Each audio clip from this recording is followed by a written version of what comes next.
Bonjour, bonsoir, je ne sais pas à quelle heure tu regardes cette vidéo. On se retrouve donc pour une vidéo sur la Chine et le monde depuis 1949. Tout d'abord, faut savoir que à la fin de la Seconde Guerre mondiale, la Chine fait partie des membres permanents de l'ONU. Jusqu'au 1er octobre 1949, lorsque Mao décide de proclamer la République populaire de Chine, on se retrouve avec la Chine qui est obligée de quitter l'ONU et de quitter son siège permanent. La Chine, à la fin de la guerre, est dans une situation économique catastrophique. The catastrophe, niveau économiquement. Et ça va être l'un des objectifs des nombreux dirigeants chinois de relancer cette économie et d'avoir comme modèle le modèle européen, le modèle du vieux continent, si vous cherchez un synonyme d'Europe. Souvent on dit le terme de vieux continent. Pour cela, moi, je vais décider d'avoir comme problématique comment la Chine s'est-elle imposée en tant que puissance depuis 1949. Puissance, c'est le fait de pouvoir rayonner de son hard et soft power, c'est-à-dire avoir une culture, avoir une puissance militaire et une puissance économique. Ces trois termes-là, économique, militaire et hard, soft power, tout ça, font partie de la définition de puissance. La définition de puissance, je vous la remettrai sans souci en barre d'infos. En première partie, je vais vous faire la Chine communiste, donc de 49 à 56, un petit peu les bases de la Chine communiste. Ensuite, la Chine sous Mao de 56 à 78. Pourquoi 78? Parce que c'est l'année où il va décéder. Je ne me trompe pas, on verra bien. Non, c'est en 76 qu'il décède, oh là là. Même moi, je vais faire des erreurs sur mes cours. Non, c'est en 76, j'ai toujours une hésitation entre les deux. Et la troisième partie, ça sera l'ouverture de la Chine sur le monde, donc de 118 à Neubourg. Et donc, on attaque tout de suite avec la Chine communiste. En 1949, on a le parti communiste chinois, le PCC, qui organise en fait une reconstruction du pays avec un modèle du programme commun qui avait été créé en 1939. Et donc, cette reconstruction du pays sera nommée une nouvelle démocratie, en fait. Ça s'appellera la nouvelle démocratie. Alors moi, je mets ça entre guillemets, parce que, pour moi, ce n'est qu'un nom donné, donc voilà, entre guillemets.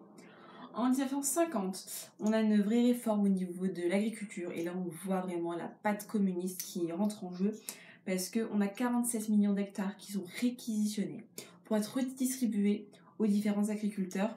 À près de 300 millions de paysans, d'agriculteurs vont avoir des hectares. Bien entendu, ça sera sous la forme, on les a pris à d'autres propriétaires, mais vu que les propriétaires ne sont pas le but des communistes, vous avez compris que le but c'est de repartager et qu'il y a eu quand même du sang qui a coulé pour récupérer ces terres. De 49 à 52, la production industrielle et agricole chinoise progresse énormément. Et ça, c'est important de le noter. Après une seconde guerre mondiale où on est en pleine faillite, après on arrive un peu à relancer l'économie, et ça grâce à l'industrie et à l'agriculture. En 51, le PCC multiplie les campagnes de masse, comme le mouvement des 3 anti. Anti-corruption, anti-gaspillage et anti-bureaucratie. On aura plus tard après les 5 anti. Bon, moi je ne vais pas vous le dire, mais c'est bien de le savoir. Donc, qui vont compléter les 3 premiers que je vous ai cités. On arrive en 50, l'URSS et la Chine signent un traité d'amitié. Les gars, ils sont comme ça. Bon, aussi la Chine est communiste, qui est sous un peu le modèle stalinien. Donc forcément, l'URSS et la Chine, ils sont comme ça, tu vois. Donc ils sont vraiment très soudés. En 51, Mao décide d'occuper le Tibet qui reste quand même grande source de conflits, même aujourd'hui, et ça c'est important. Là on commence déjà à aller un peu plus sur le monde. Voilà, donc le Tibet actuellement fait partie, que je ne me trompe pas, de la Chine, mais tout bêtement fait encore parler d'elle, parce qu'il y a énormément de conflits. Voilà. Deuxième partie, la Chine sous Mao de 56 à 78, les gars. En 53, on a la mort de Staline, ce qui va complètement détériorer l'entente entre la Chine et l'URSS. Mao refuse notamment la politique de Khrouchtchev. C'est très compliqué à dire, je vous la mets en barre d'infos sans problème. Et il refuse totalement cette politique pour lui, c'est inconcevable. Pour lui, c'est vraiment le côté stalinien qui compte. De Staline, hein, Stalinien de Staline. Bref, vous m'avez comprise. En 56, durant le printemps 56, on a la campagne des 100 fleurs qui est pour encourager les différents domaines artistiques qui vont permettre de rallier les intellectuels à la cause du communisme chinois, donc au régime chinois bien entendu. En 58, Mao lance le grand bond en avant. Auparavant, il avait lancé, il me semble, le grand bond, qui n'avait pas totalement marché, le truc qui n'était pas totalement dans les bacs, quoi. Mais le grand bond en avant, il espère que cela va vraiment permettre une politique économique qui va permettre vraiment de rebooster l'économie chinoise, avec entre autres une envie de se modeler au modèle, économique, voilà, s'identifier, voilà, faire comme les Européens, et de viser l'économie anglaise en fait, pour eux qui représente une très belle économie pour un pays. On arrive en 59 avec Deng Xiaoping et Liu Xiaoqi qui eux sont un peu ceux qui vont faire appliquer le grand bond en avant, qui mènent le grand bond en avant de Mao en Chine. On avance, on continue en 1960 avec la rupture entre la Chine et l'URSS est totalement faite. On n'a plus rien. Déjà depuis 53, voilà, ça s'était un peu étouffé, enfin, on avait un petit peu c'était plutôt essoufflé, mais là on arrive vraiment en 60 où c'est fini, quoi. On a ras-le-bol et la Chine et l'URSS décident de couper les ponts, totalement. En 62, Mao Zedong tente de reprendre la tête du pays avec le mouvement d'édification socialiste. Il dénonce l'oubli de la lutte des classes. Voilà. Donc, la Chine, toujours avec le cœur qui balance entre le capitalisme et le communisme. Et là, on va plutôt, comme le dit Mao, plutôt viser donc, un mouvement d'édification du socialisme pour plus ce côté social, pour rester dans les termes du communisme, mais du côté social pour que ça plaise un petit peu plus à tout le monde. En gros. En 64, on a les idées de Monsieur Mao, de Mao Zedong, qui sont retranscrits dans le petit livre rouge. Vous l'avez sûrement entendu en cours, vous allez sûrement l'entendre. Le petit livre rouge, c'est là où sont retranscrits les idées de Mao, voilà. Comme l'a fait auparavant, ou comme ont été retranscrites certaines paroles communistes, pardon. Alors, entre le mot communiste et communiste, ouais, je me mélange un petit peu, hein, c'est un peu quiproquo, ma langue fourche. Entre 66 à 69, la révolution culturelle de prolétarienne se met en place afin d'éliminer la concurrence. La révolution culturelle va en fait stopper l'avancée économique du pays et la modernisation du pays. Le pays va un peu stagner et va rester un peu sur ses bases, ce qui va être défavorable au pays, tout bêtement. On arrive donc en 71, la Chine populaire remplace Taïwan à l'ONU, elle reprend son siège à l'ONU et ça depuis la fin de la guerre, ça n'était pas arrivé, donc ça fait bien sûr un bien fou à la Chine. En 76, on a la mort de Mao Zedong et de Zhou Enlai, son premier ministre. Alors forcément, j'ai dû forcément mal le dire, donc Zhou Enlai, je vous le mettrai également en barre d'infos. En 78, les USA, les États-Unis d'Amérique, reconnaissent officiellement l'existence de la Chine communiste. Alors vous connaissez forcément avec la guerre froide, bref, je vous mettrai à la fin en lien la fameuse vidéo que j'ai faite par rapport aux États-Unis, parce que forcément on comprendra mieux avec la guerre froide pourquoi les Américains n'aiment pas les cocos, comme ils les appellent, hein, les cocos, les communistes, les soviets, bref, ils ont plein de jolis petits noms qui font qu'on comprend mieux pourquoi ils ne s'apprécient pas trop. Et donc c'est là vraiment un grand pas que fait les États-Unis en acceptant la République populaire de Chine. On arrive dans la partie numéro 3 qui permet vraiment, avec la dernière date que je vous ai donnée, de faire une transition sur l'ouverture de la Chine sur le monde, donc depuis 1978 à nos jours, voilà. Où je pense que c'est vraiment une partie peut-être la plus simple à retenir parce que c'est ce qu'il y a de plus récent, plus moderne, plus contemporain et forcément qu'on peut beaucoup plus enrichir, même avec de l'actualité, si on veut pouvoir mettre des phrases d'accroche. Donc voilà, tout dépend de l'actualité, ça va être un peu, voilà, tout. En 1978, on a la prise de pouvoir par le réformateur, qui est conduit, donc le réformateur Deng Xiaoping, qui en fait lui souhaite rattraper son retard de la Chine par rapport aux autres pays développés. Il veut vraiment que la Chine aille très loin et qu'elle par rapport à la modernisation qui s'était stoppée lors de la révolution culturelle de Mao.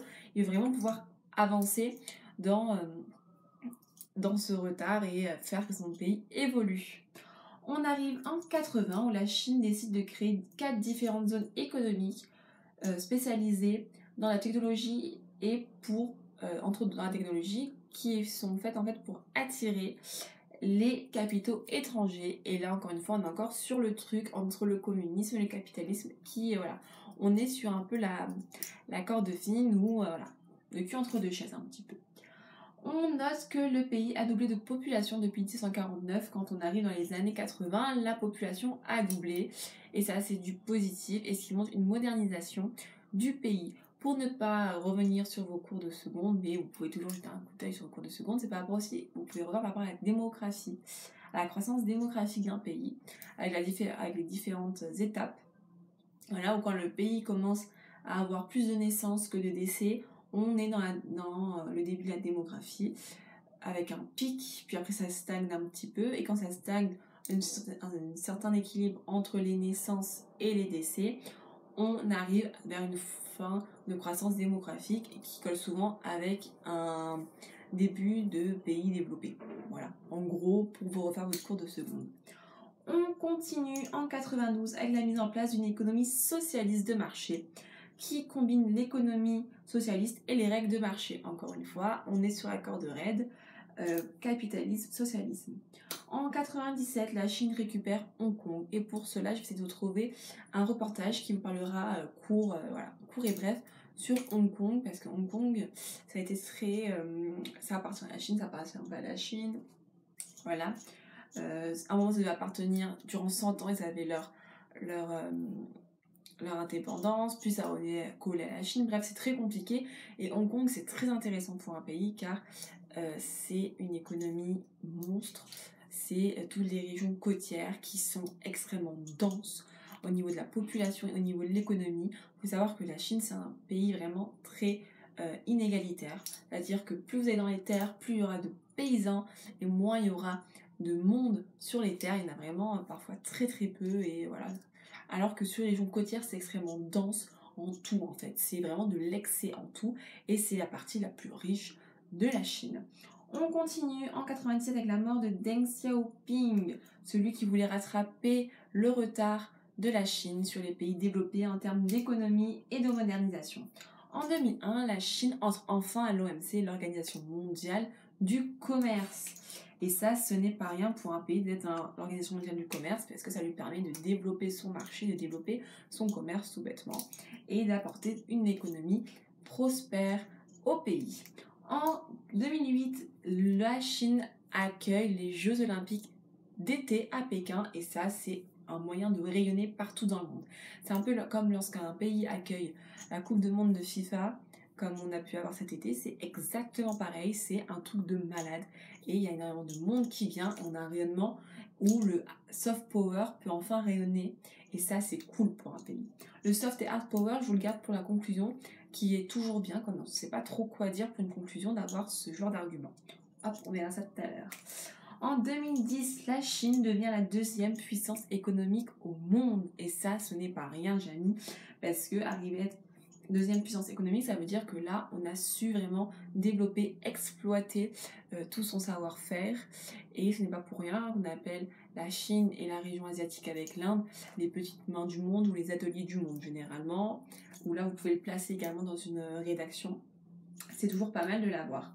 En 2013, Xi Jinping, alors c'est très compliqué également, je vous le noterai en barre d'infos, Xi Jinping, qui devient président de la Chine.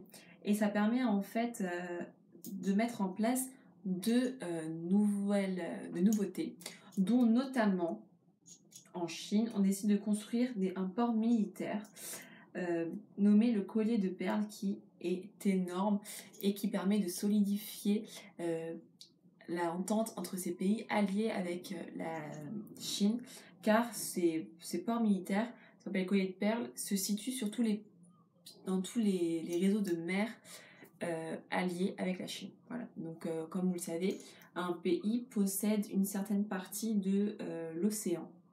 Vous avez les eaux internationales, alors que là j'ai un trou, je vais pas vous dire de bêtises, mais il y a un certain nombre de kilomètres qui appartiennent au pays. C'est pour ça qu'il est très important d'avoir des territoires d'outre-mer, par exemple en France, parce que on a, je crois c'est 200, mais je suis pas sûre, 200 kilomètres autour de la région qui appartiennent au pays, et ça c'est très important militairement et économiquement parlant.